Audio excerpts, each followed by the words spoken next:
Ayer platicamos, ayer platicamos de que el curso es una introducción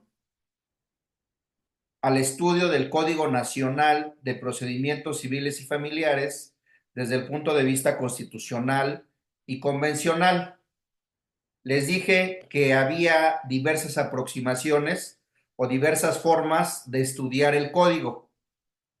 Había desde el punto de vista de la teoría general del proceso, desde el derecho procesal civil, desde el derecho procesal familiar, desde la teoría general del proceso, desde la teoría general del derecho, desde la ciencia, desde la filosofía del derecho procesal, ¿no? Hay muchas formas de estudiar este código, pero este curso la forma que vamos a analizar es desde el punto de vista constitucional y convencional. ¿Qué quiere decir? ¿Qué les quise decir con esto?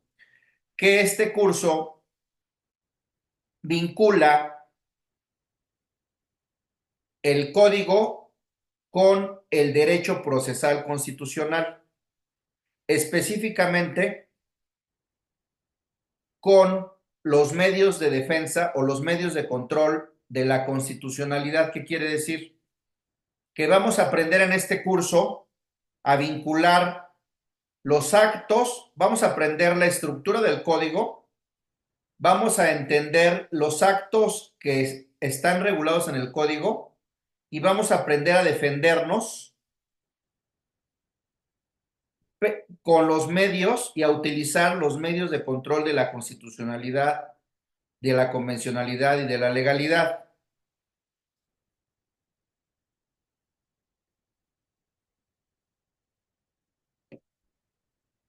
Entonces, no solo vamos a analizar los medios de defensa y los recursos y los incidentes y los tipos de juicios y los principios del código, porque esto les va a permitir tener un espectro mayor de defensa y una defensa más robusta en sus litigios, porque me ha pasado en ocasiones en donde puede ser un litigante muy avesado en materia procesal civil, en materia procesal familiar, pero cuando ya se enfrenta a la justicia constitucional, es decir, al amparo indirecto, al amparo directo, ahí ya falla, ¿no? Entonces, que al final muchos de los litigios terminan en el amparo indirecto o en el amparo directo, ¿no?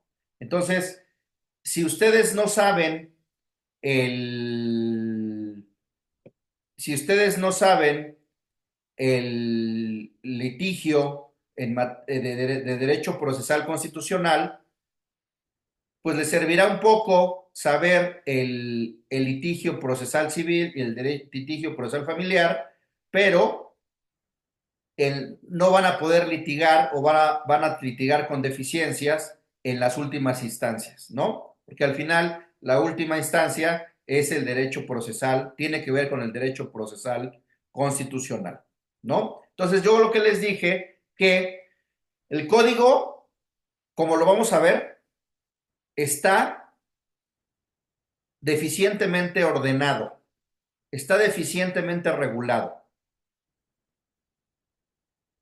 pero una manera de organizar desde el punto de vista de derecho procesal constitucional, les dije, los actos del Código Nacional son los actos que se den antes de juicio, los actos que se den durante el juicio, la sentencia y los actos que se den después de juicio, después de concluir.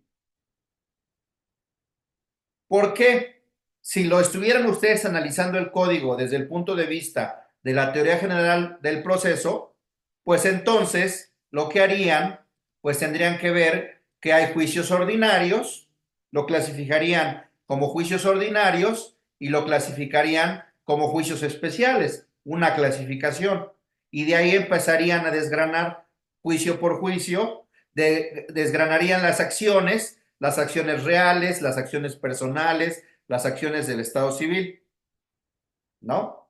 Pero aquí, como lo estamos viendo desde el punto de vista constitucional, no lo vamos a analizar así. Lo van a analizar, lo van a analizar desde el punto de vista constitucional. Permítame un segundito.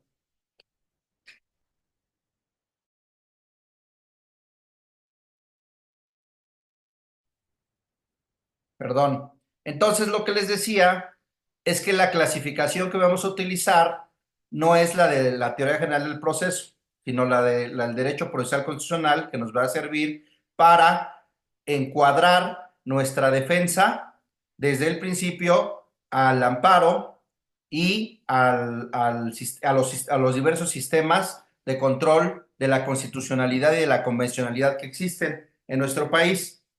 Por eso les dije, el hecho de verlo desde el punto de vista constitucional y convencional no solo implica verlo desde los actos que son para efectos del juicio de amparo, es decir, actos antes de juicio, durante el juicio, sentencia y después de concluido, sino también implica que esos actos los tenemos que vincular con los diversos sistemas de control de la constitucionalidad.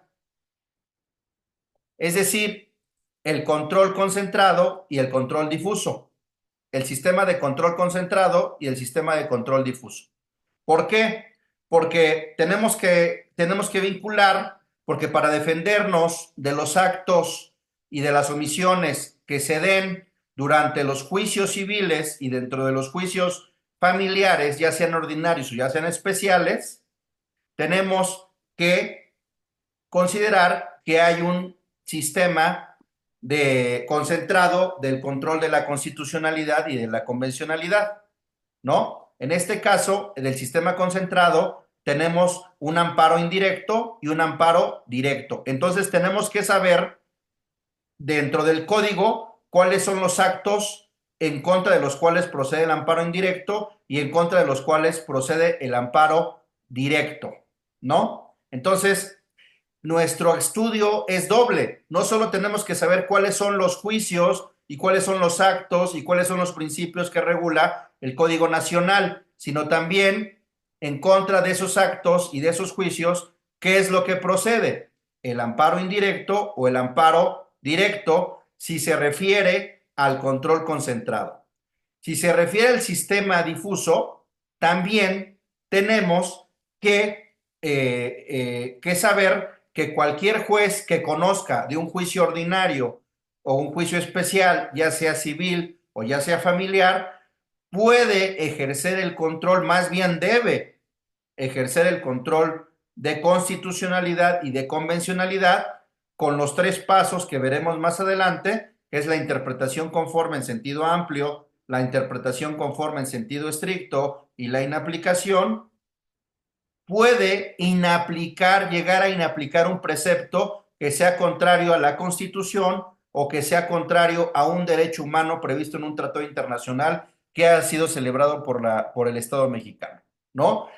Les dije, la utilidad de esto es que no tenemos que esperarnos hasta el amparo directo, porque hay muchas violaciones que se darán durante los juicios, ya sea civiles o ya sea familiares, que nos tenemos que esperar hasta el final al amparo directo. Pero con el control difuso, con el sistema de control difuso, no nos tenemos que esperar. Podemos desde el principio, desde el momento, solicitar la inaplicación. En materia familiar ya es común que los jueces ejerzan el control difuso o ejerzan el sistema difuso de control de constitucionalidad y convencionalidad. Es menos en materia civil, pero hay que hacerlo valer. Si no lo hacemos valer, pues no, los litigantes lo tenemos que hacer valer, ¿no? Ahora, tres, también la característica de este curso, para que sea un curso del punto de vista constitucional y convencional, quiere decir que vamos a adquirir herramientas de constitucionales y convencionales para armar nuestra defensa civil y armar nuestra defensa familiar, ya sea nuestra defensa como ataque o como defensa, nuestra estrategia, armar nuestra estrategia, ¿no? ¿Qué pasó, Omar? Hola, prof, buenas noches. Buenas noches. Tengo una duda respecto de lo que comenta. Venga. Entonces, entiendo que cuando exista una controversia respecto de una norma constitucional y esta tenga, por decirlo así, un choque con un derecho humano previsto en un tratado internacional, ¿se estará, de acuerdo al principio pro persona, a lo que mejor favorezca o a lo que constitucionalmente está establecido? Bueno, ahí estás hablando de una restricción constitucional, ¿no? No, ahí la jurisprudencia ha establecido que debemos estar a la restricción constitucional por el primer párrafo del artículo primero constitucional, ¿no? O sea, que en caso de que haya una restricción en el tratado internacional, el derecho humano esté regulado en el derecho internacional, en un tratado internacional, en la Constitución, y en la Constitución haya una restricción, debe estarse a la Constitución. Hay una jurisprudencia, más adelante la pasamos, que establece esa situación. Me parece que es desatinada porque deberíamos de atender al principio de pro persona, cuál es la de mayor beneficio, pero por eso se dio el debate entre el bloque de constitucionalidad y el parámetro de regularidad constitucional en la reforma de 2011 y en el varios 912 diagonal 2010. Ahí hubo una discusión en cuanto a que si iba a haber un bloque o un parámetro. Si era un bloque, ambos, tanto las de fuente nacional como de fuente internacional, los derechos humanos iban a tener el mismo nivel, y en el caso de si iba a ser un parámetro, ahí no es que no tuvieran el mismo nivel según ellos, sino que en caso de que hubiera una restricción constitucional, iba a prevalecer la restricción constitucional, ¿no? Eh, entonces les decía que vamos a adquirir herramientas constitucionales y herramientas convencionales como la interpretación conforme, el principio por persona. Permítanme un segundo, perdón. Entonces, vamos a adquirir herramientas como el test de proporcionalidad, el test del escrutinio, la ponderación, eh, el, las las obligaciones en materia de derechos humanos, etcétera, etcétera, el principio de indisponibilidad, etcétera, etcétera, que pueden hacer valer tanto en el sistema de concentrado como en el difuso, es decir, lo pueden hacer valer como conceptos de violación en contra de la norma que le van a aplicar, o lo pueden hacer valer como solicitando la inaplicación de esa norma desde el principio, ¿no? Entonces, cumpliendo algunos requisitos. Eh, de, entonces, en resumen, habíamos hablado que el código fue publicado el 7 de junio de 2023. Hablamos de que su entrada en vigor va a ser gradual, que había una regla, el artículo segundo transitorio, a nivel federal, a nivel local, y ahí solo hacer una acotación. La Gaceta Oficial, la publicación en materia en Ciudad de México fue el 9 de agosto de 2024, la Gaceta del 9 de agosto de 2024, y entonces ya está publicada tanto en la Gaceta como en el Diario Oficial, pero aún así no se cumple con el requisito de que entre la publicación y la entrada en vigor no debe de exceder el límite de 120 días naturales, ¿no? Porque recuerdan ayer que les comenté que en junio y en noviembre de 2025 entraban en vigor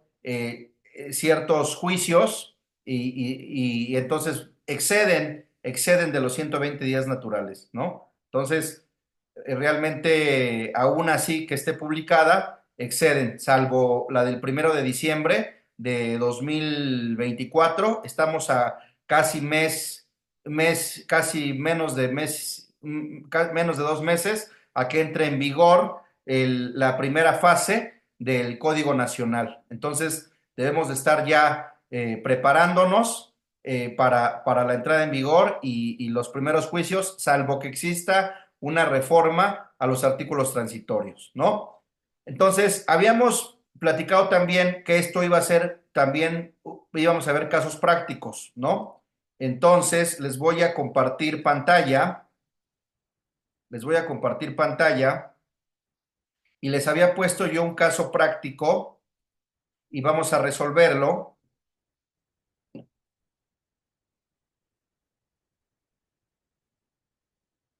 A ver,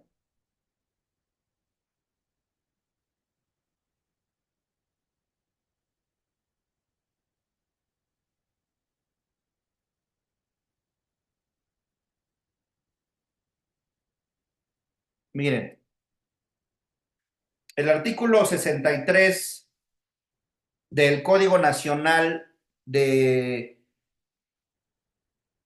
de Procedimientos Civiles y Familiares establece, son excepciones procesales las siguientes. La falta de personalidad del actor, que realmente no es del actor, sino la falta de personalidad del representante del actor o del demandado, o la falta de capacidad del actor. En las excepciones de falta de personalidad, conexidad o litispendencia, solo se admitirá la prueba documental en copia certificada, la que se deberá exhibir antes de la audiencia preliminar en términos de lo dispuesto por este Código Nacional, ¿no? Entonces, yo les decía que en un caso que tuve, eh, el apoderado de una empresa, vamos a ponerle Patito SASB, el apoderado de la empresa Patito SASB, en el caso que tuve, compareció en la demanda, presentó la demanda, compareció en diversas actuaciones ante el juzgado, firmó, entonces había firmas autógrafas en diversas diligencias, y entonces cuando reviso el, veía yo firmas raras que no coincidían, entonces nos dimos a la tarea de ir a revisar el protocolo del notario, ¿no?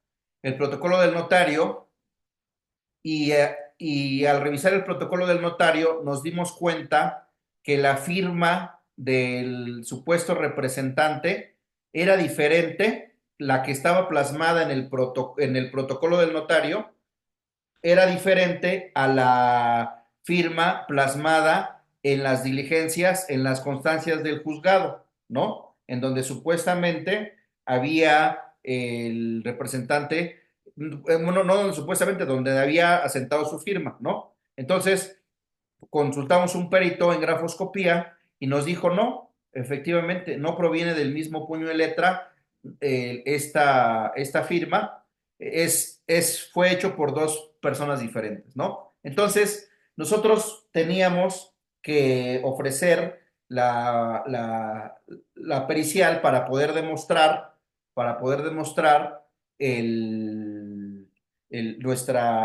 nuestra excepción procesal, pero nos encontramos, al igual que este artículo 63, en su momento el Código de Procedimientos Civiles aplicable a la Ciudad de México también establece que en la excepción de falta de personalidad solo se admitirá la prueba documental, ¿no? Entonces, si ustedes litigan únicamente desde el punto de vista procesal civil o procesal familiar, pues se van a dar cuenta, se van a quedar limitados porque no van a tener las herramientas para impugnar esta norma, para defenderse de esta norma. Se van a defender nada más de los actos, pero no se van a poder defender la norma, ¿no? Entonces, para eso sirven este curso, ¿no? Ahora, en la falta de personalidad se puede dar antes del juicio, durante el juicio, se puede pronunciar en la sentencia o se puede actualizar después de concluido.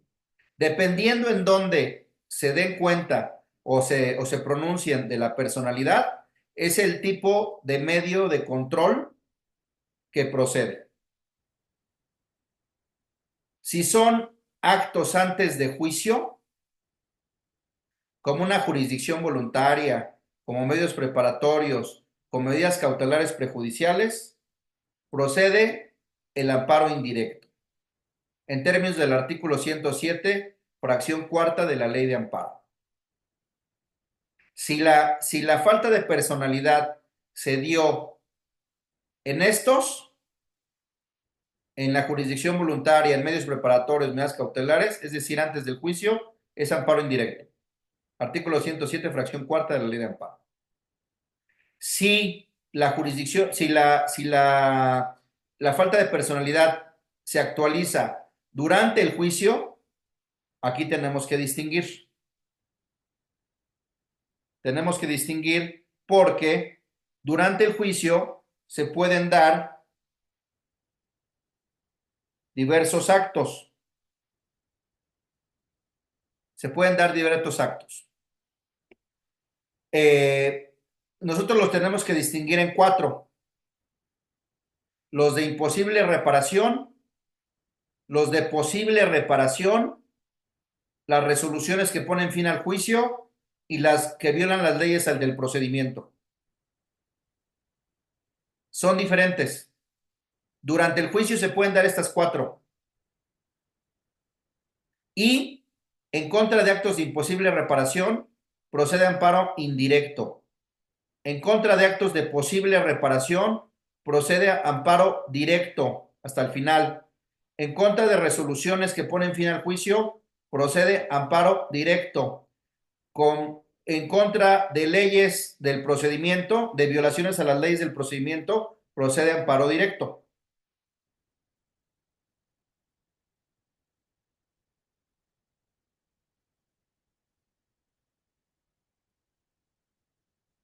Entonces, pero en el caso de la falta de personalidad, ¿qué diferencia hay de la imposible reparación a la posible reparación? La diferencia es que cuando son actos de imposible reparación, es que vulneran derechos sustantivos. Y cuando se trata de violaciones de posible reparación, es que vulneran derechos procesales. Los de imposible reparación violan derechos sustantivos y los de posible reparación violan derechos procesales. ¿Qué diferencia hay?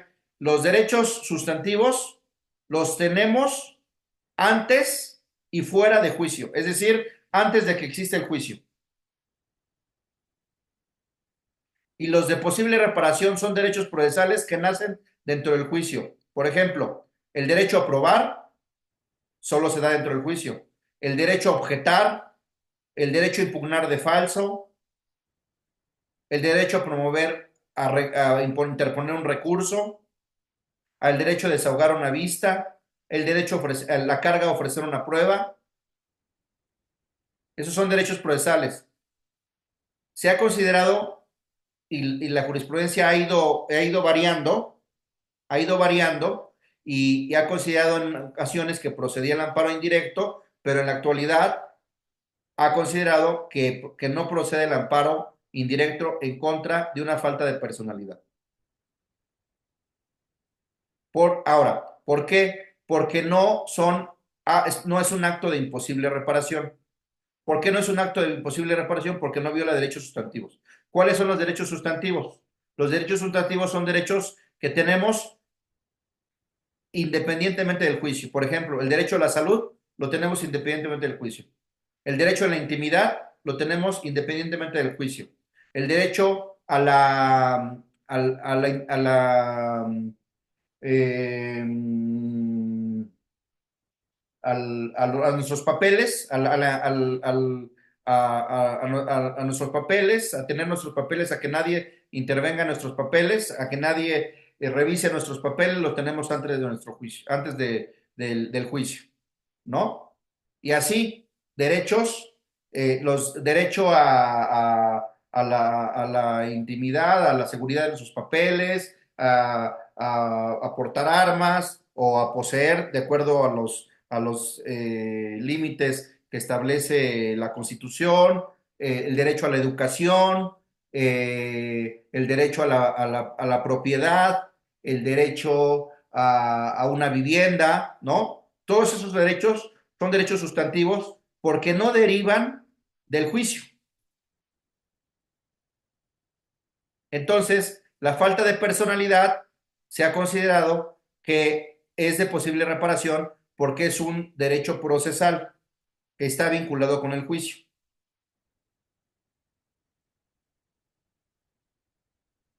Entonces, mientras no se considere de otra manera, mientras no se considere de otra manera, para que ustedes puedan, van a preparar, para que ustedes puedan cuestionar la falta de personalidad, pues tendrían que presentar o poner su excepción diciendo, juez, mi excepción se basa en que la firma que asentó el apoderado no es o es falsa y no proviene del puño y letra del apoderado. La firma que está asentada en el protocolo del supuesto poder que presenta ahora el apoderado. La firma del administrador único de Patito SASB, la que supuestamente le concedió el poder, ¿no? Es falsa. Y te ofrezco la pericial en grafoscopía. El juez lo que va a hacer, aplicando el 63, va a desechar la prueba y por lo tanto va a declarar infundada la excepción. Si hay recurso, dependiendo si es un juicio ordinario o si es un juicio especial, si hay recurso, habría que agotarlo. Y vamos a perder el recurso, lo van a declarar infundado porque van a aplicar el 63 y desde el punto de vista legal, la sala va a decir efectivamente está bien aplicado el 63 porque el 63 únicamente permite ofrecer la prueba documental en copia certificada. Y esto me estás ofreciendo una prueba pericial. Y hasta el final, esa es una violación a las leyes del procedimiento. Y entonces, esa violación a las leyes del procedimiento, lo que va a pasar es que ustedes la van a poder hacer valer en el juicio de amparo. Directo, hasta el final. Imagínense llevarse un juicio de 5 años y que hasta el final, en amparo indirecto, puedan hacer valer la inconstitucionalidad del artículo 63 y suponiendo que lo ganaran, se reponga todo lo actuado y ordenen, se declara inconstitucional. Bueno, no se declara, en el amparo directo no se declara, se inaplica y se ordena reponer el procedimiento para que les admitan la pericial. Les admiten la pericial, ganan después de 5 años el incidente y se sobresee el juicio, el juez sobresee el juicio y se extingue el proceso después de 5 años. Por el contrario, si no se esperan al control concentrado, que es el amparo directo, utilizan las herramientas del control difuso, del sistema de control difuso, y le piden al juez, desde que ofrecen la prueba, que inaplique o que ejerce el control de constitucionalidad y de convencionalidad y en su caso inaplique esa disposición normativa por ser contraria a sus derechos de acceso a la justicia con las debidas garantías. Les voy a mostrar el caminito legal de qué es lo que tienen que hacer. Miren, vamos al artículo para que no se vea esto. Miren, para que no se vea esto meramente teórico. A ver, ¿quién me ayuda con la lectura del artículo 170 de la ley de amparo?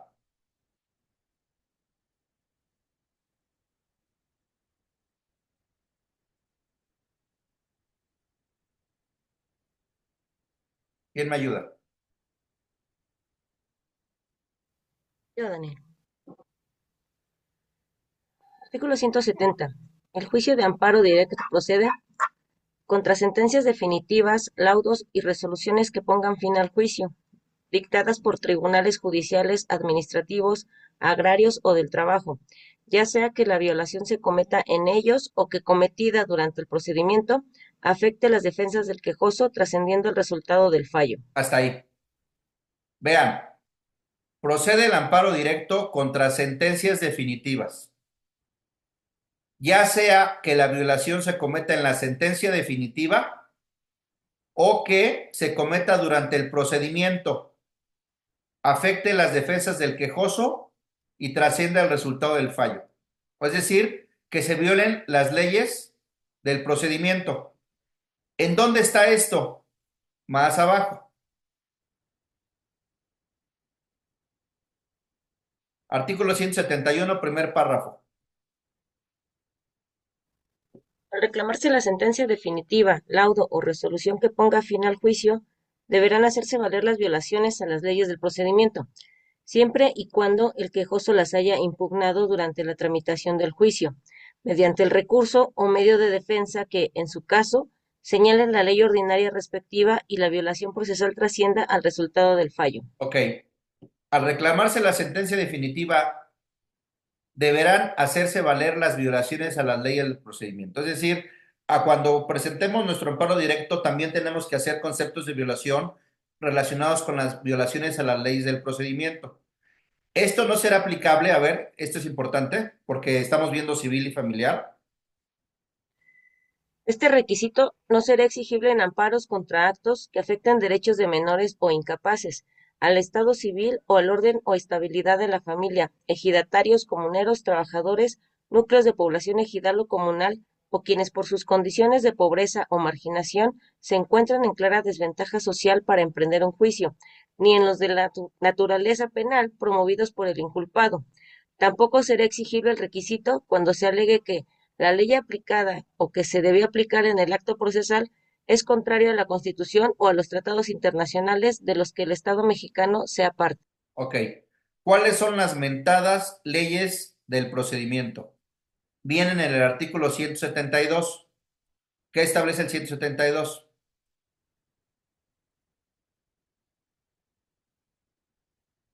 ¿Quién me En ayuda? los juicios tramitados, Ajá.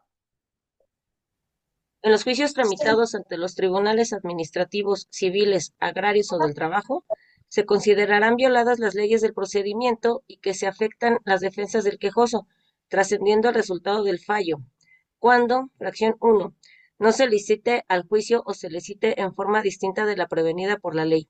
Fracción 2, haya sido falsamente representado en el juicio de que se trate. Fracción 3, se desechen las pruebas legalmente ofrecidas o Hasta se ahí. desahoguen en forma contraria a la ley. Se desechen las pruebas legalmente ofrecidas, ¿no? O sea, todas estas son puras violaciones procesales. Si quieres, síguele, síguele, y para que vean que son puras violaciones procesales. Cuarta. Fracción cuarta. Se declare ilegalmente confeso al quejoso o a su representante o apoderado. Quinta. Se deseche o resuelva ilegalmente un incidente de nulidad. Sexta. No se le concedan los plazos o prórrogas a que tenga derecho con arreglo a la ley. Séptima. Sin su culpa se reciban, sin su consentimiento, las pruebas ofrecidas por las otras partes. Octava. Previa solicitud, no se le muestren documentos o piezas de autos para poder alegar sobre ellos. Novena. Se le desechen recursos respecto de providencias que afecten partes sustanciales del procedimiento que produzcan estado de indefensión. Décima. Se continúe el procedimiento después de haberse promovido una competencia o la autoridad impedida o recusada continúe conociendo del juicio, salvo los casos en que la ley expresamente le faculte para ello.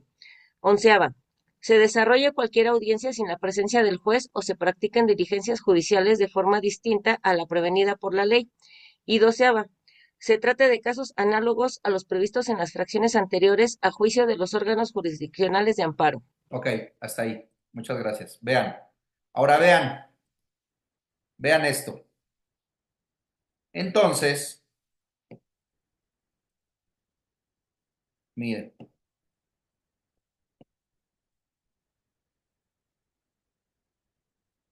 Entonces, estamos durante el juicio, las violaciones a las leyes del procedimiento que están acá son las del amparo directo, son violaciones procesales, ¿sí? ¿Ya vieron? Son puras violaciones procesales. Y ahí está cuando se les desecha una prueba. Aquí nos desecharon una prueba, ¿no? Nos desecharon una prueba, nos desecharon una pericial. Ahora, si nos fuéramos por el camino largo, por el camino normal, por el camino común, no normal, el camino común, tendríamos que alegar en amparo directo la inconstitucionalidad del artículo 63 hasta el final, después de 5 años. Tendríamos que alegar en términos, les voy a poner la ley de amparo, tendremos que alegar, aquí está, a ver,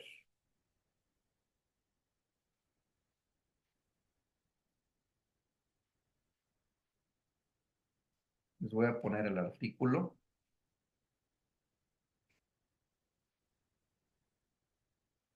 175.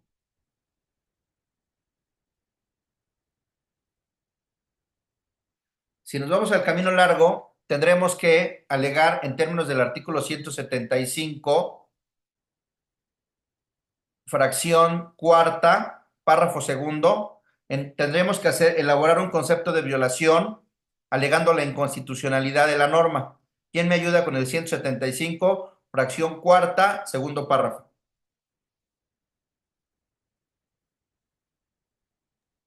Artículo 175. La demanda de amparo directo deberá formularse por escrito en el que se expresará, fracción cuarta, cuando se impugne la sentencia definitiva, laudo o resolución que haya puesto fin al juicio por estimarse inconstitucional la norma general aplicada.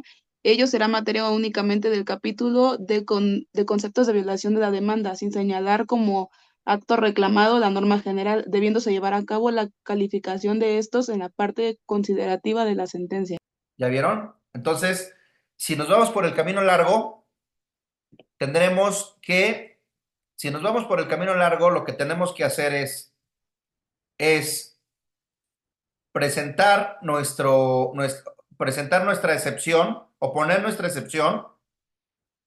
Posteriormente nos las van a, bueno, la van a admitir, pero nos van a desechar la prueba, la van a declarar infundada.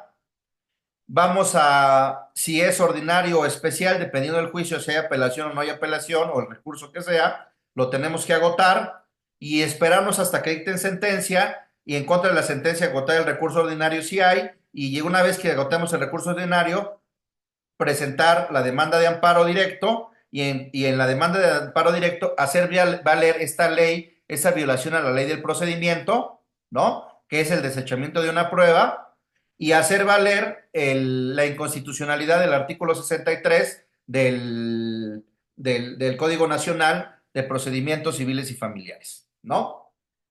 Ahora, ¿para qué nos sirven las herramientas? Nos van a servir para configurar nuestro concepto de violación o para solicitar desde que ofrecen la prueba al juez que ejerza el control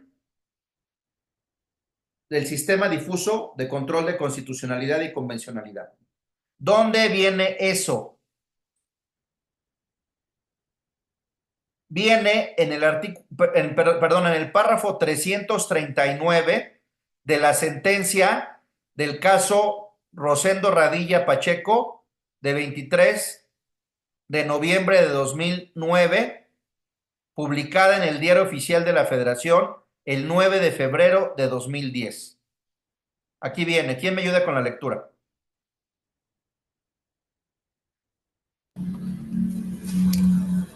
Párrafo 339. En relación con las prácticas judiciales, este tribunal ha establecido en su jurisprudencia que es consistente que los jueces y tribunales internos están sujetos al imperio de la ley y, por ello, están obligados a aplicar las disposiciones vigentes en el ordenamiento jurídico. Pero cuando un Estado ha ratificado un tratado internacional como la Convención Americana, sus jueces, como parte del aparato del Estado, también están sometidos a ella, lo que les obliga a velar por los efectos de las disposiciones de la Convención no se vean mermados por la aplicación de leyes contrarias a su objeto y fin, que desde un inicio carecen de efectos jurídicos.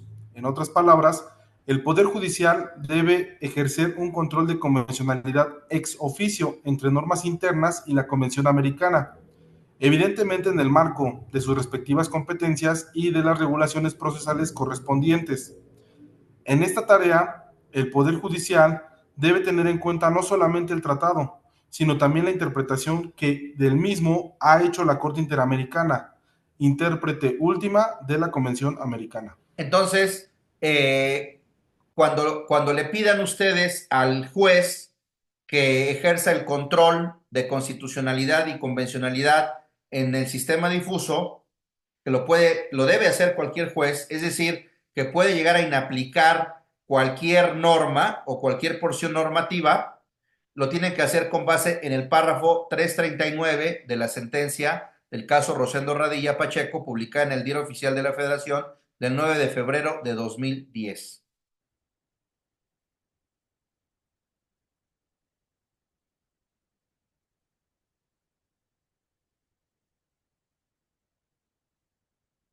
Ahora, no solo también con base en eso, sino también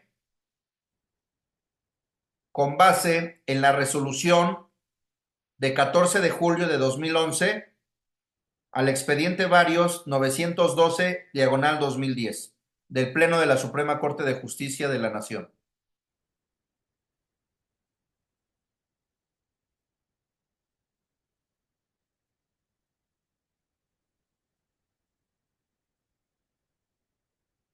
En este expediente varios,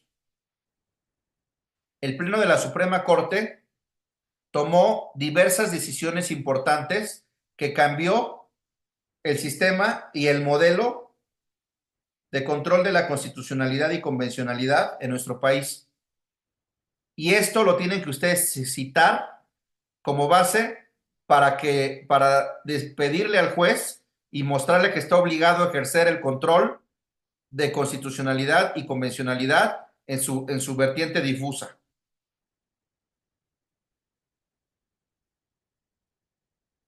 En este expediente varios fue una resolución que dictó el Pleno de la Corte en donde emitió esta jurisprudencia. Sistema de control constitucional en el orden jurídico mexicano. Y quedaron sin efectos estas dos. Control judicial de la Constitución es atribución exclusiva del Poder Judicial de la Federación y control difuso de la constitucionalidad de normas generales no lo autoriza el artículo 133 de la Constitución.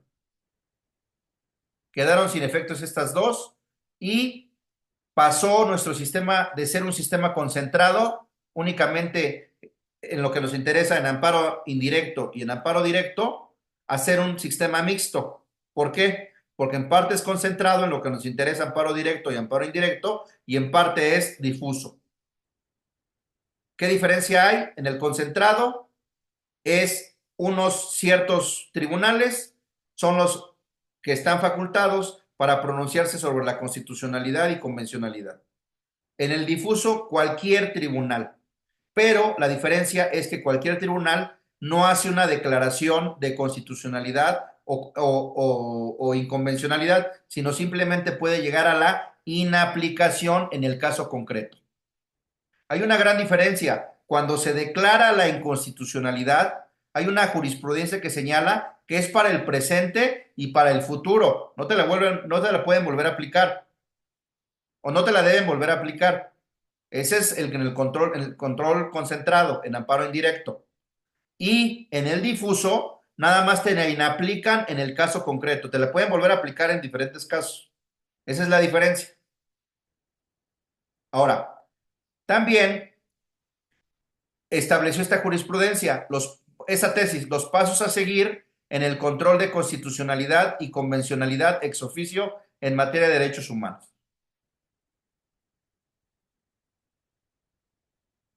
también estableció el parámetro de regularidad constitucional. ¿Cuál es el parámetro? Los derechos humanos de corte de fuente constitucional, los derechos humanos de fuente internacional de los tratados internacionales, la jurisprudencia nacional y la jurisprudencia de la Corte Interamericana. Y lo que nos preguntaba nuestro compañero sobre las restricciones constitucionales, que habla de que es el parámetro de control de regularidad, pero cuando en la Constitución hay una restricción expresa el ejercicio de aquellos, se debe estar a lo que establece el texto constitucional. Ahora, vamos a regresar a nuestro caso. Les decía que cuando ustedes analicen el acto por el cual se van a defender, tienen que analizar, ya sea civil o ya sea familiar, tienen que analizar si es un acto antes de juicio, si es un acto durante el juicio, si es una sentencia o si es un acto después de concluido. Esa es la clasificación desde el punto de vista constitucional y convencional. Porque eso les va a permitir, por ejemplo, si es una jurisdicción voluntaria en materia familiar, saben que es amparo indirecto. Si son unos medios preparatorios a juicio ejecutivo o civil, saben que es amparo indirecto. Si es un embargo precautorio prejudicial, saben que es amparo indirecto. Si saben que es un acto dentro de juicio de imposible reparación que vulnera la salud, como es un derecho que no deriva del juicio, es un amparo indirecto. Si es un acto de posible reparación o una ley del procedimiento que, por ejemplo, me desecharon una prueba, me desecharon un recurso, me desecharon no me dieron vista con un documento, como son derechos procesales que derivan estrictamente del proceso, tengo que cumplir con el principio de definitividad, los tengo que atacar hasta el final. Si es una resolución que pone fin al juicio, es amparo directo. Si es una sentencia, después de agotar el principio de definitividad, es amparo directo. Si es después de concluidos, después de la sentencia, actos de ejecución o de inejecución, amparo indirecto. Entonces, ya sea el juicio civil o ya sea el juicio familiar, ya sea ordinario o ya sea especial, porque ahorita vamos a entrar a la clasificación de cómo está estructurado el código y está totalmente desordenado. Pero si ustedes lo ordenan así y después lo ordenan juicios ordinarios y juicios especiales, se les va a hacer facilísimo. Si lo estudian como está el código, es muy difícil de entender. Pero si lo estudian juicios ordinarios y juicios especiales, y dentro de los juicios ordinarios, antes de juicio, durante juicio, sentencia, después de concluido, juicios especiales, antes de juicio, durante juicio, sentencia y después de concluido, su defensa va a ser más efectiva. Porque van a saber si es amparo indirecto, si es amparo directo, y además van a poder solicitar el control del sistema difuso. Ahora, en el control difuso hay 3 pasos. La interpretación conforme en sentido amplio, la interpretación conforme en sentido estricto, eso es lo que tienen que hacer ustedes, y la inaplicación. Miren, acá. Entonces, vamos a ver el artículo.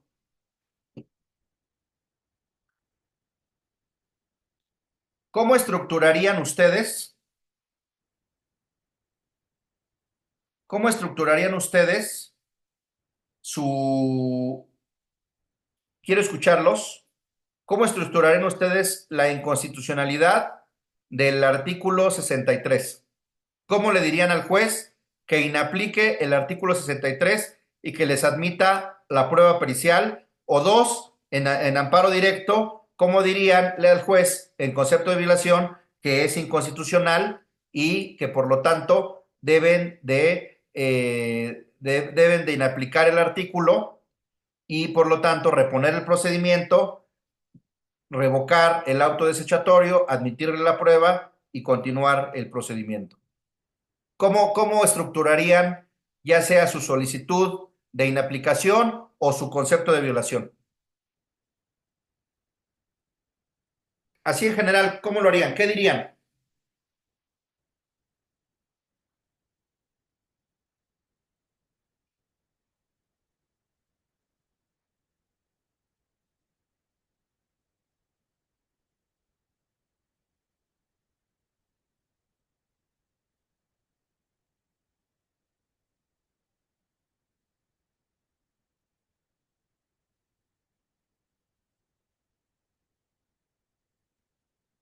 Profesor, ¿me escucha?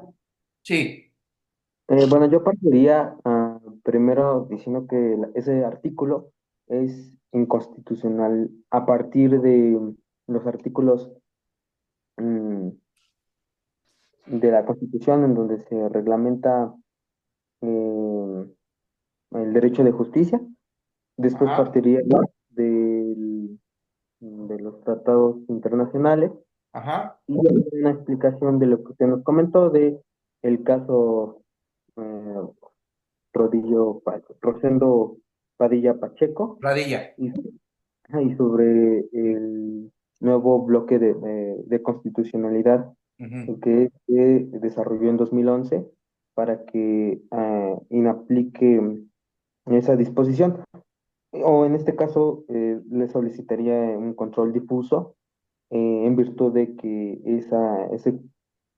ese artículo 63 va en contra de las leyes procesales, ¿no?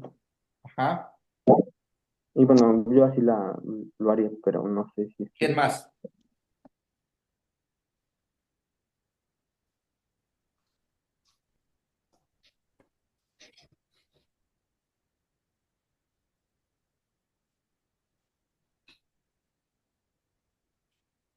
A ver, Rodrigo. Yo podría argumentar lo siguiente, que con base en el artículo primero del propio Código Nacional, ya que se sujeta en todo momento a los derechos humanos, con Uh-huh. base en el artículo primero constitucional, Sí. en el sentido de que todas las personas gozamos de los derechos humanos que protege la Constitución, Sí. con base en el artículo cuarto constitucional, debido a que se supone que todas las personas, hombres y mujeres, somos iguales frente a la ley, Uh-huh. y con base en el artículo 17 constitucional, de que toda persona tiene derecho a que se le administre la justicia por tribunales, que estos serán expeditos y Uh-huh. que se debe de respetar los plazos y los términos que fijen la legislación. Aquí se están respetando, ¿no? No forzosamente, puesto que no me está administrando completamente la justicia porque me está afectando el propio artículo 63, la posibilidad de defenderme. La justicia no es expedita, ¿no? O sea, quiere decir Exacto. que la expedita quiere decir carente de obstáculos, ¿no? Y aquí me está obstaculizando. Está obstaculizando. Y además no es completa, Exacto. ¿no? Sí. Pero, además de eso, ustedes tienen que adquirir las herramientas. Tienen que adquirir las herramientas como el test de proporcionalidad, el test del escrutinio, el principio de disponibilidad, etcétera, etcétera. Entonces, es lo que vamos a hacer a continuación.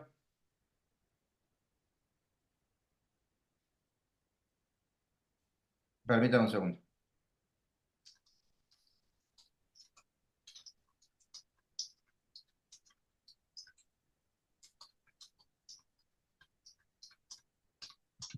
A ver, miren.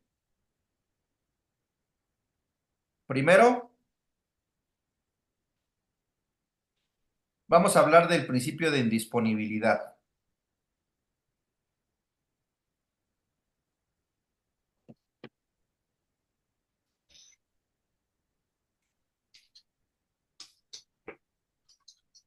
Miren.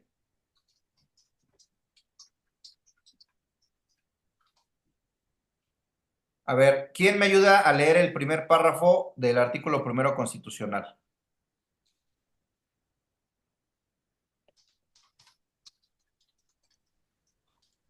Artículo primero. En los Estados Unidos mexicanos, todas las personas gozarán de los derechos humanos reconocidos en esta Constitución y en los tratados internacionales de los que el Estado mexicano sea parte, así como de las garantías para su protección, cuyo ejercicio no podrá restringirse ni suspenderse, salvo en los casos y bajo las condiciones que esta Constitución establece. Hasta ahí. Todas las personas gozarán de los derechos humanos, cuyo ejercicio no podrá restringirse ni suspenderse, salvo los casos y bajo las condiciones que esta Constitución establece. Esto se denomina el principio de indisponibilidad de los derechos humanos.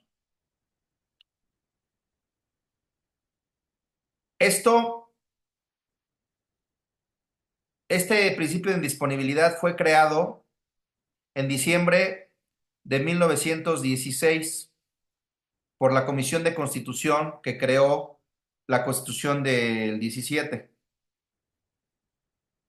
Y cuando pusieron a la vista del Congreso Constituyente este artículo, dijeron que había dos principios fundamentales en este párrafo.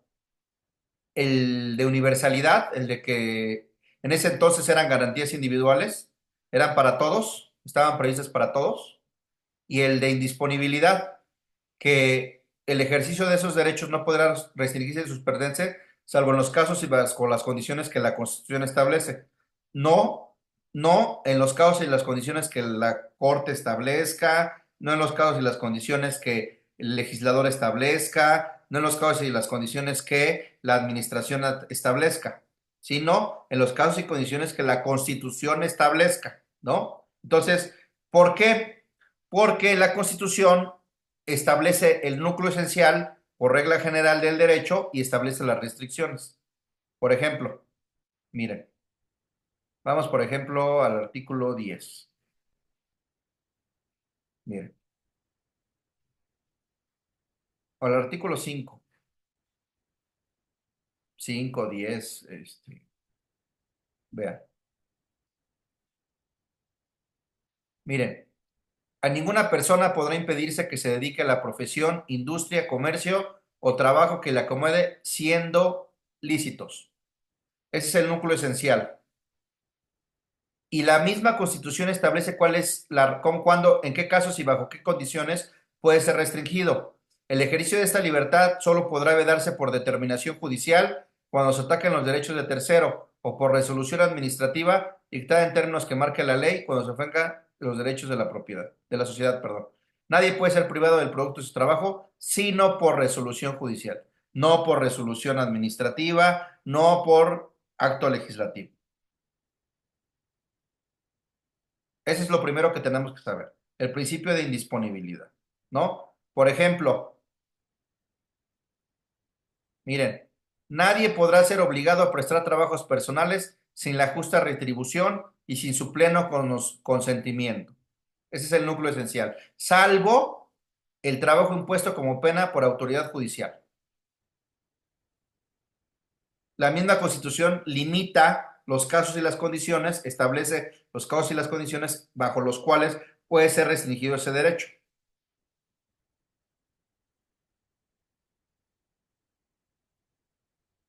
Miren, por ejemplo, vamos a las armas.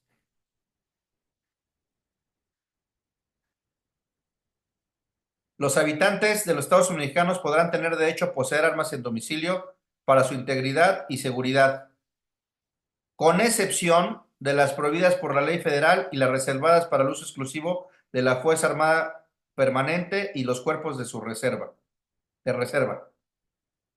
con excepción. O sea, puede poseer en su domicilio para su seguridad y legítima defensa todas aquellas armas, salvo estas.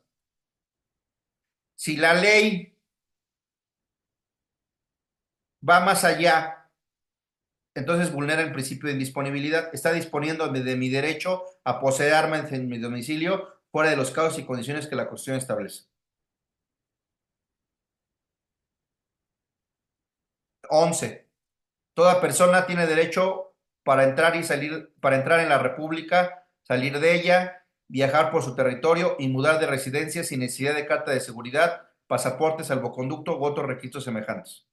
El ejercicio de este derecho está subordinado a las facultades de la autoridad judicial en los casos de responsabilidad criminal o civil y las de autoridad administrativa, por lo que toca las limitaciones que impongan las leyes sobre migración, inmigración y salubridad general o extranjeros perniciosos residentes en el país. Fuera de estos casos no se puede limitar. No se debe limitar. Si lo hace la autoridad administrativa o la autoridad jurisdiccional o la autoridad legislativa, lo hace fuera de los casos y condiciones que establece la Constitución y vulnera el principio de indisponibilidad. ¿Por qué? Porque el artículo primero establece que no pueden ser el ejercicio de esos derechos no debe ser restringido ni suspendido, sino en los casos y bajo las condiciones que esta Constitución establece. Ahora, vamos al artículo. Vamos a cómo hacer valer el artículo, la inconstitucionalidad.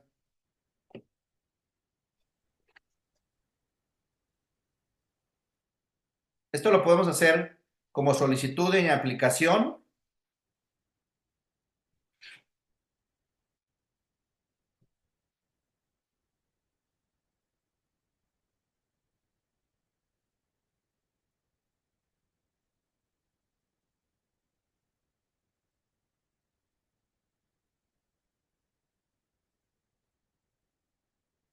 Vamos a hacerlo primero como concepto de violación y después como solicitud en aplicación, porque es diferente. Concepto de violación sería en amparo directo, ¿están de acuerdo? Ya habíamos dicho, en términos del 170. Entonces aquí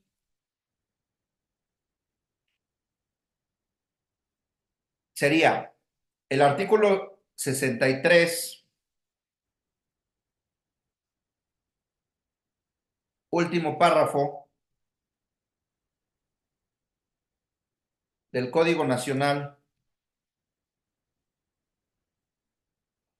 de Procedimientos Civiles y Familiares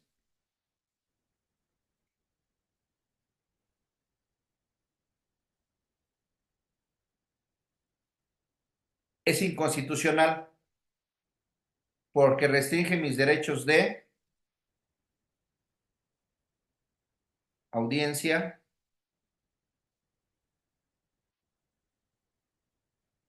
acceso a la justicia pronta, expedita, completa y con las debidas garantías, fuera de los casos y de las condiciones que establecen los artículos 1, 14 y 17 de la Constitución Política de los Estados Unidos Mexicanos.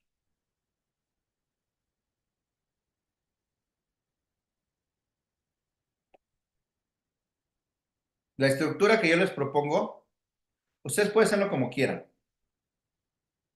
pero esa es una estructura que a mí me ha funcionado en la práctica.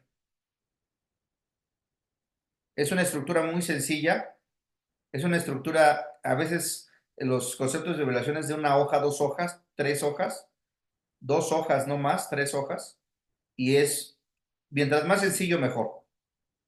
Miren, el artículo primero constitucional de la Constitución Política de los Estados Mexicanos prohíbe al Poder Legislativo suspender o restringir el ejercicio de mis derechos fuera de los casos y de las condiciones que esta Constitución establece. Ya lo vimos, ¿no?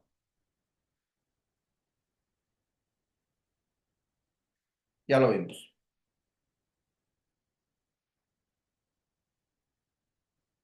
Luego, ponemos primero, lo que podemos poner primero es lo que establece el artículo.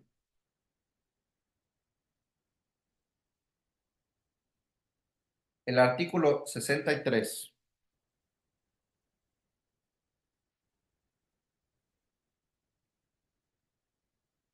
último párrafo,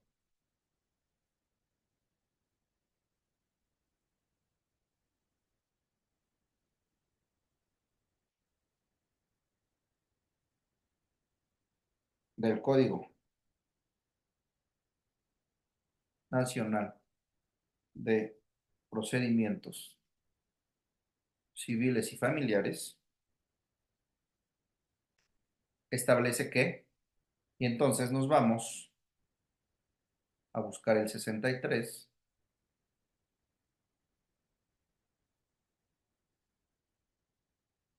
establece que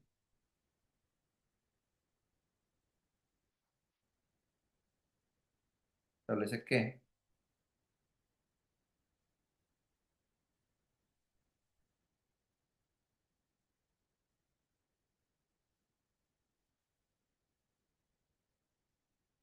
en las excepciones de falta de personalidad, solo se admitirá la prueba documental con copia certificada, la que se deberá exhibir antes de la audiencia preliminar en los términos de lo dispuesto por este Código Nacional. ¿No? Eso es lo que dice, lo que establece el código, ¿no? Entonces, después ya pusimos lo que dice la porción normativa y después empezamos por el principio de indisponibilidad. Lo vamos a poner aquí. Lo voy a poner nada más entre paréntesis para que vean la estructura. Vamos a poner porción normativa.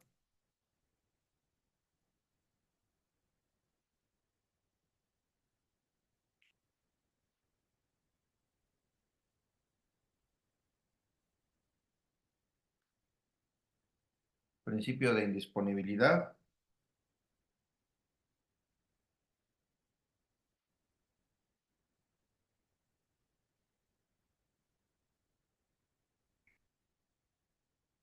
Después de ahí empezamos a poner los núcleos esenciales.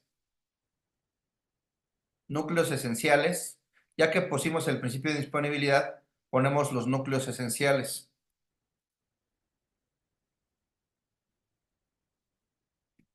Y restricciones. Núcleos esenciales de los derechos humanos, ¿no? Entonces,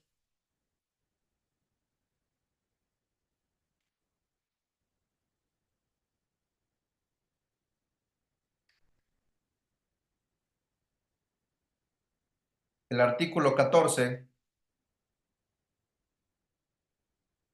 de la Constitución Política de los Estados Unidos Mexicanos establece que no debo ser privado de mis derechos, propiedades, ni derechos ni propiedades, sino mediante un juicio en el que se sigan las formalidades esenciales del procedimiento, ¿no? Y con base en las leyes expedidas con anterioridad al hecho. O sea, sí puede ser privado, pero se tienen que seguir las formalidades esenciales del procedimiento. Aquí está el núcleo. Tienen que seguirme las formalidades esenciales del procedimiento. Dentro de esas formalidades,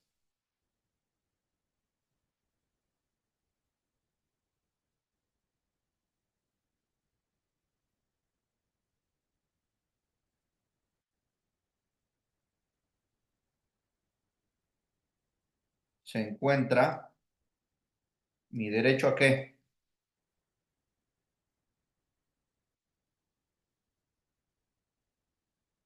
¿Mi derecho a qué?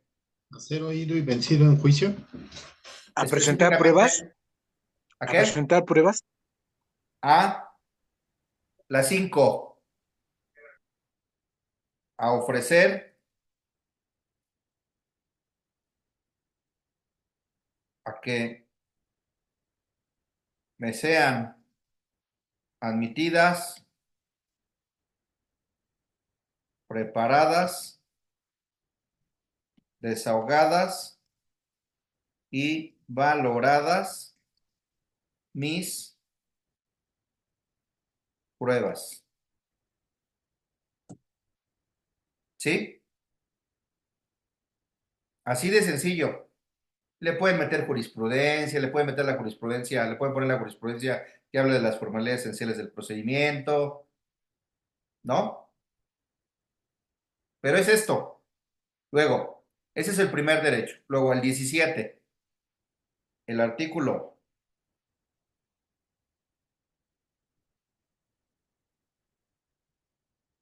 el artículo 17 de la Constitución establece que tengo derecho a que el juez me administre justicia pronta, expedita y completa.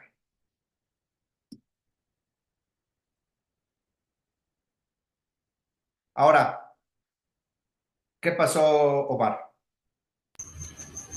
Bueno, aquí en el artículo, lo que refiere el artículo 17, no contemplaría también la parte de, bueno, privilegiar la solución de los conflictos sobre los formalismos procedimentales. También, muy bien, también. Tienes razón.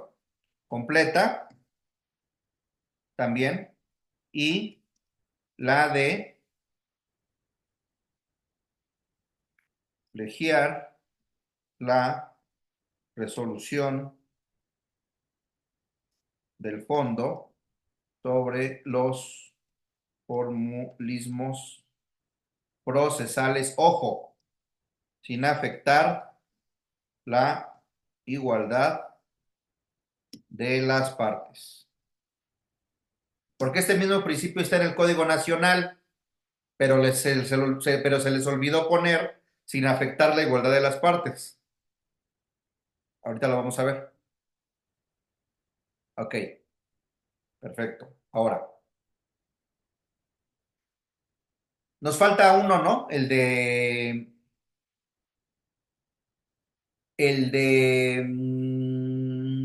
con las debidas garantías. ¿En dónde está con las debidas garantías? Busquen el artículo 8 y 25 de la Convención Americana y el 14 del Pacto Internacional de Derechos Civiles y Políticos. Busquen el 8, el 8 y el 25 de la Convención y el 14 del Pacto Internacional de Derechos Civiles y Políticos. Búsquenlo en donde venga que tenemos derecho a que nos administren justicia con las debidas garantías. Búsquenlo en lo que regreso, por favor.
Ya, ¿ya lo encontraron?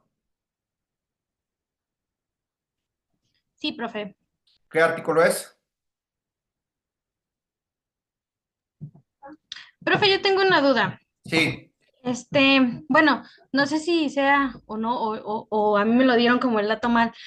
La semana pasada estuvimos haciendo como un ejercicio en la escuela con respecto pues a un amparo precisamente o sea, con respecto a que la autoridad hizo caso omiso sobre una protección hacia mi persona, ¿verdad? Fue como sí. una práctica que hicimos en la escuela y el profe nos mencionó que era artículo 8.1 de precisamente del que estamos ahorita viendo, pero ya buscándolo dice solamente artículo 8 que son las garantías judiciales. ¿Es 8 u 8.1? A ver qué establece el 8.1. Permítame.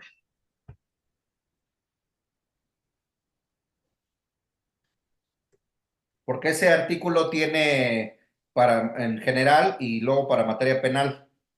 Ah, ok, bueno, la parte de que nosotros nos centramos en el ejercicio fue solo esto, que decía, según el artículo 8.1 de la Convención Americana, toda persona tiene derecho a ser oída con las debidas garantías y dentro de un plazo razonable, que fue lo único que nosotros se podría decir que citamos porque se supone que habíamos pedido hicimos una petición y Ujú. el órgano jurisdiccional hizo caso omiso y en eso estaba como violentando nuestra integridad. Entonces también me surgió la duda. A ver, vamos a leer el primer párrafo del 8 y luego el 25 porque también está en el 25. A ver, vamos a leer el 8, el octavo. Artículo 8 de la Convención dice garantías judiciales. Toda persona tiene derecho a ser oída con las debidas garantías y dentro de un plazo razonable por un juez o tribunal competente, independiente e imparcial, establecido con anterioridad por la ley en la sustanciación de cualquier acusación penal formulada contra ella o para la determinación de sus derechos y obligaciones de orden civil, laboral, fiscal o de cualquier otro carácter. O de cualquier otro carácter. Luego el 8.1.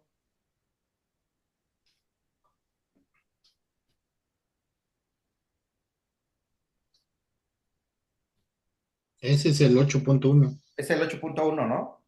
Sí. Sí, Sí, profe, nada más mi duda era como, entonces, ¿es 8 u 8.1? Porque nosotros, de hecho, en la práctica que hicimos lo citamos como 8.1 y ahorita me quedé así de, ¿estará bien? pues realmente sí es el 8.1 porque realmente le ponen ahí el título, el subtítulo y después en el 8.1, 8.2 y así. Realmente sí tienes razón, 8.1. Sí, muy bien. Entonces, el artículo 8.1 de la Constitución Americana establece que tengo derecho a ser Eres, oído ajá, con las con debidas garantías, las debidas garantías, ¿no? sí, en un plazo razonable. Garantías y dentro de un plazo razonable. Ahí está. Ok.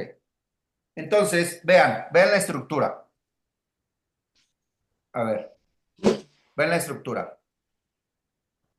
Ya pusimos la porción normativa, ya pusimos el principio de indisponibilidad, ya pusimos los núcleos esenciales y las restricciones, ya pusimos los núcleos esenciales y ahora vamos a empezar a poner, a demostrar la inconstitucionalidad.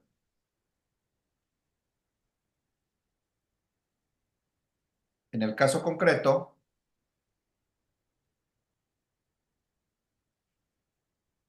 en el caso concreto,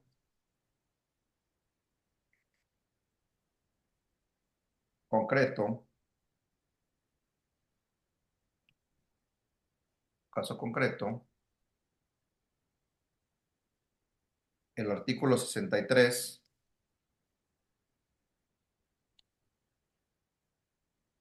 último párrafo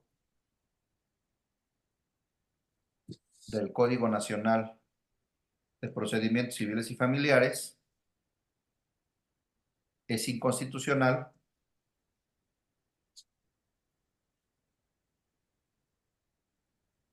por lo siguiente. 1. ¿Por qué?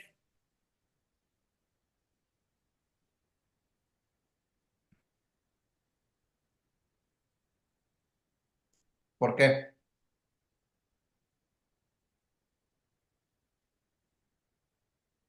¿Por qué de los núcleos esenciales? Así por orden.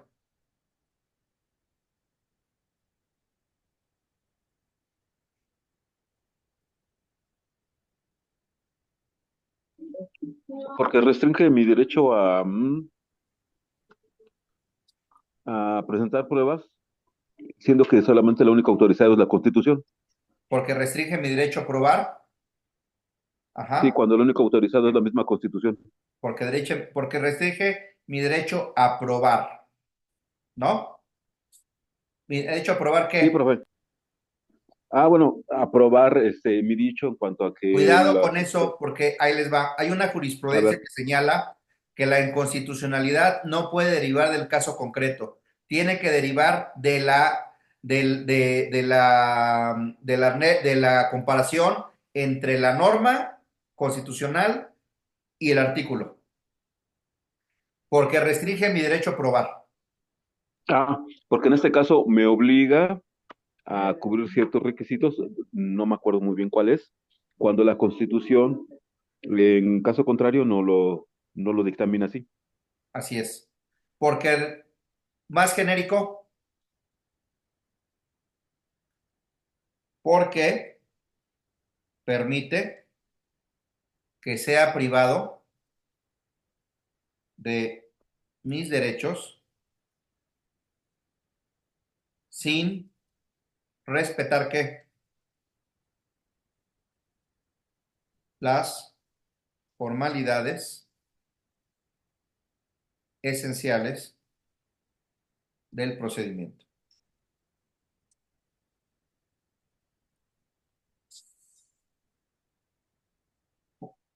En especial,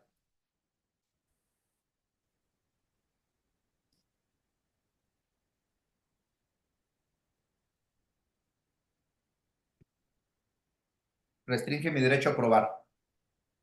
¿Está claro? Podríamos agregar, yendo más allá de lo que señala la Constitución en el principio Fuera que de los dijo del casos y artículo primero, condiciones que establece la Constitución. del artículo 1, el principio de, Sí, ¿cómo dijo el principio que se llama, profe? de indisponibilidad. De indisponibilidad, yendo más allá del Sí, principio de sí, indisponibilidad, perdón. indisponibilidad. Ajá, Ok, gracias. sí.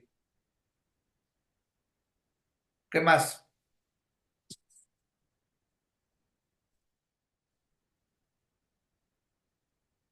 Porque permite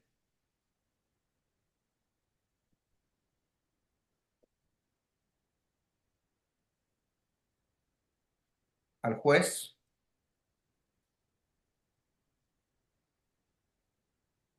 privarme de mis derechos.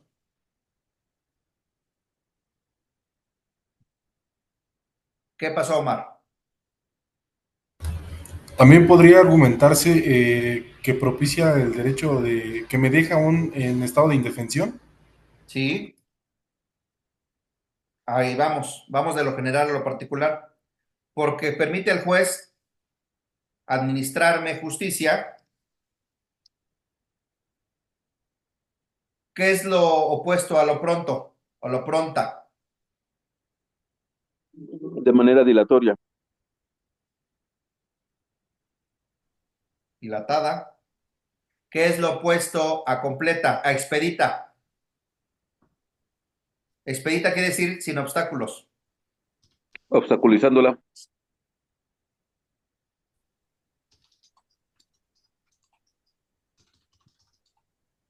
Más bien obstaculizando mi acceso a la justicia. Con obstáculos. Uh-huh. ¿Qué es lo contrario a completa? Parcial.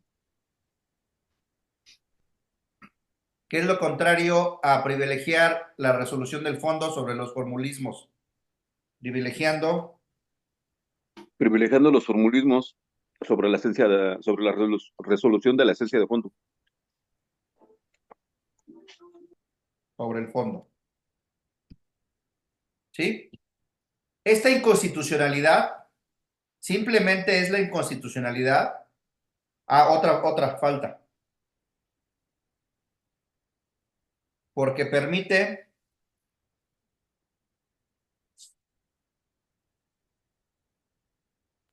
Lo que había dicho el compañero, me deja en estado de indefensión. Ajá. Pero nos falta una. Porque permite al juez oírme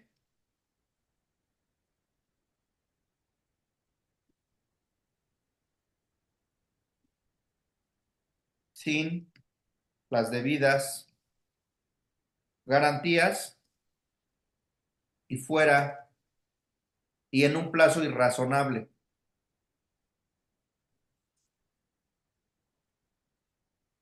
¿Por qué va a ser irrazonable? Pues porque me tengo que esperar hasta que me desechen la prueba, dependiendo si es un ordinario o si es un especial, ya sea familiar o civil.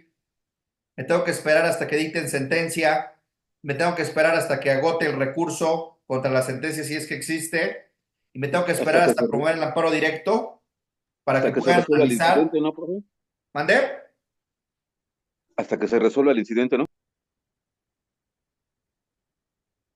Me tengo De que que no me esperar dicen la porque es prueba. que me la van a desechar.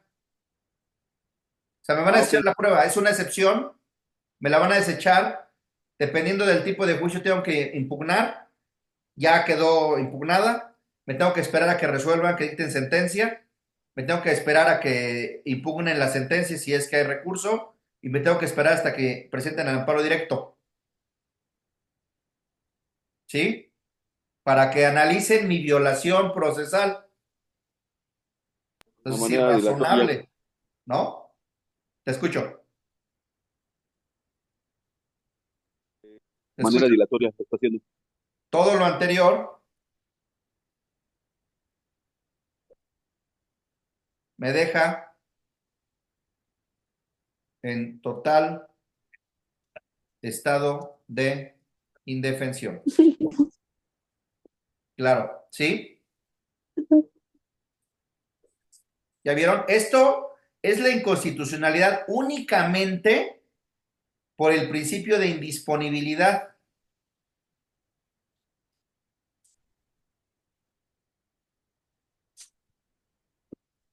Falta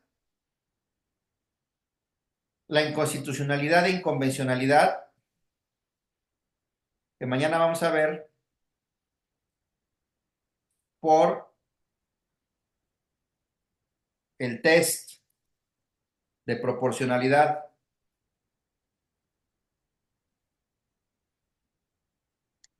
Falta la inconstitucionalidad e inconvencionalidad por el test del escrutinio. Falta. Profe, he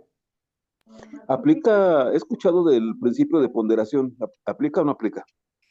Aplica cuando hay, si la parte contraria alega su derecho de seguridad jurídica. Yo como contrario alegaría seguridad jurídica y alegaría que la restricción está justificada, pero veo difícil justificar. Entonces ahí ponderarías justicia. Te escucho, Omar. Sí, bueno, aunado a lo que comenta también sería, en este caso, la ponderación, yo como contraparte de la legalidad. Claro. Sí, claro, pero yo veo difícil sostener, ya sea como control difuso o como o sistema concentrado en amparo, que no declaren inconstitucional esto, ¿eh?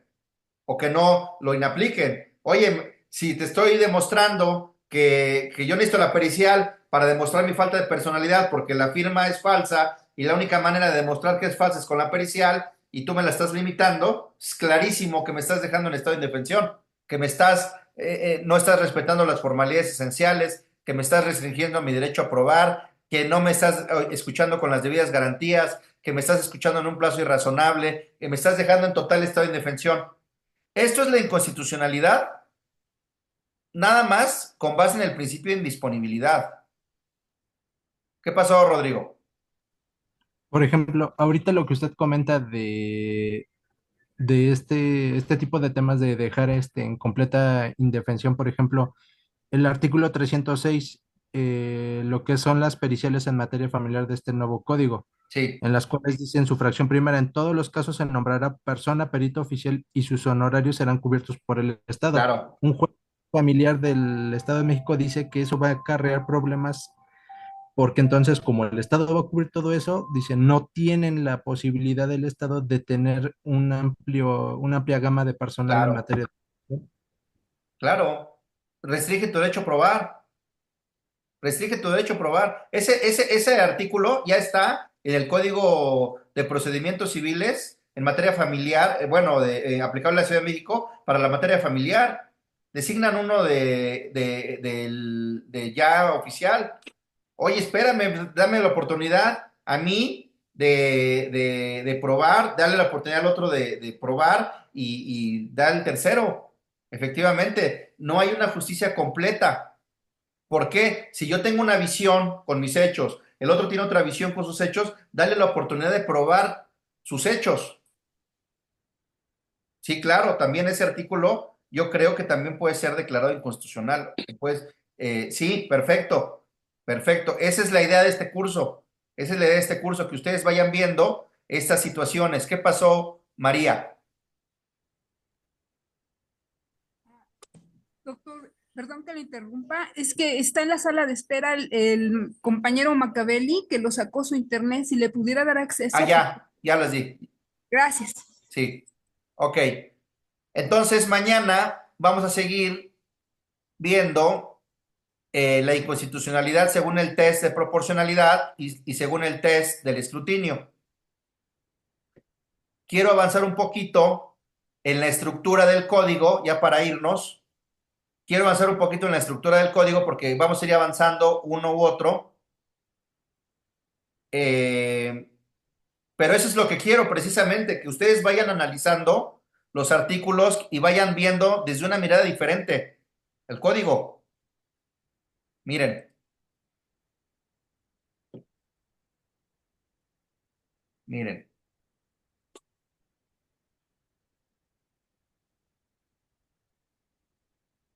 Vean, la estructura. En un curso introductorio no puede faltar analizar la estructura. El código tiene 10 libros, pero está todo totalmente desorganizado. El libro primero es del Sistema de Impartición de Justicia en Materia Civil y Familiar. El libro segundo del Procedimiento Oral Civil y Familiar. Primero, por lógica, se habla de los juicios ordinarios y después se debe hablar de los juicios especiales. El juicio oral civil y familiar es un juicio especial, ¿no? Luego, tercero, de la justicia civil. Cuarto, de la justicia familiar. Quinto, de los juicios universales. Es un juicio especial. Sexto, de las acciones colectivas. Es un juicio especial. Séptimo, de los recursos. Octavo, de la justicia digital. Noveno, de la sentencia, vía de apremio y su ejecución. Libro décimo, de los procesos de carácter internacional. Está desorganizado porque un código, desde mi perspectiva y desde la teoría general del proceso, bien organizado, debería seguir la ruta de la relación jurídica procesal. Cómo inicia, cómo se desarrolla y cómo se extingue. Y aquí no viene eso. Y debería de estar organizados como juicios ordinarios y juicios especiales. Cómo inicia el juicio ordinario, cómo se desarrolla y cómo se extingue. cómo inicia el juicio especial, cómo se desarrolla y cómo se extingue, ¿no? Y dentro de cada uno, obviamente, en el inicio, pues estaría la fase de cómo inicia, con una demanda, ¿no? Hay una contestación, también hay cómo se desarrolla, pues hay una fase de pruebas, ofrecimiento, admisión, preparación, desahogo, hay una fase de alegatos, cómo se extingue, se desarrolla también bueno, técnicamente se debería extinguir con la sentencia, pero no se extingue porque hay una ejecución, ¿no? Hay una ejecución, entonces está desorganizado. Si hubiera sido bien organizado, pues primero los principios generales, aplicables a todos, después los juicios ordinarios, cómo inician, cómo se desarrollan, cómo se extinguen, luego los juicios especiales, cómo inician, cómo se desarrollan, cómo se extinguen, y ya, ¿no? Pero aquí están, Una observación, profe. venga, Creo que se saltó las notificaciones. Bueno, las formalidades en el escrito inicial, en el escrito de demanda, pues ya se las sabemos, ¿no? sí, Pero creo que se claro, saltó nada más la parte de la notificación y ya. perfecto, perfecto. Perdón. Sí, claro. Entonces, sí, obviamente, el emplazamiento, ¿no? Obviamente. Entonces, está desorganizado, ¿no? Y entonces vamos a ver, poco a poco, vamos a ir viendo el libro primero, de manera general, qué es lo que hay, cómo está, el libro segundo, cómo está, el libro tercero, cómo está, para entender su estructura, ¿no? Pero eso lo vamos a ver mañana. Y vamos a seguir y entonces acuérdense, aunque estemos viendo los libros, estos, así, y estemos viendo su estructura, ustedes tienen que pensar si esto regula un acto antes de juicio, durante el juicio, una sentencia o después de concluido. ¿Por qué? Porque eso les va a permitir saber si en materia de defensa procede el juicio de amparo indirecto o procede el juicio de amparo directo. Entonces, en esta estructura ustedes deben de seguir pensando, a ver, formalidades del procedimiento, acción, excepciones, competencia, substanciación, impedimento, recusación. Ahí qué está, aquí qué es antes de juicio, durante, es sentencia, después de juicio, qué es, ¿no? O simplemente son principios generales aplicables a todo, ¿no? O todavía no aplica. O en el libro segundo, ¿no? Formalidades de la acción, de las excepciones, fijación de la competencia, ¿no? Entonces lo vamos a ver mañana. Y así vamos a ir viendo, desgranando cada libro por libro, y obviamente es imposible ver los 1000 y cacho artículos, pero la idea es ver la estructura y ver si es antes de juicio, durante el juicio, sentencia o después de concluido, ¿no? Para ver qué principios hay, y les voy dando algunas pinceladas de algunos artículos que yo considero que son inconstitucionales, como por ejemplo el que no regula la ampliación a la demanda, ¿no? Regula que presentar la demanda y presentar la contestación no puede modificarse, salvo los casos que establezca la ley, pero el código no señala en qué casos. Señala los casos nada más de las excepciones supervenientes, pero no señala la ampliación de la demanda por hechos supervenientes. Entonces ahí hay una discriminación normativa. Entonces yo creo que es inconstitucional porque viola el principio de igualdad procesal, el principio de igualdad de armas. Entonces también contra eso es necesario, cuando les toque, hacer uso de las herramientas en materia constitucional y convencional, ¿no? ¿Hasta aquí alguna duda, algún comentario?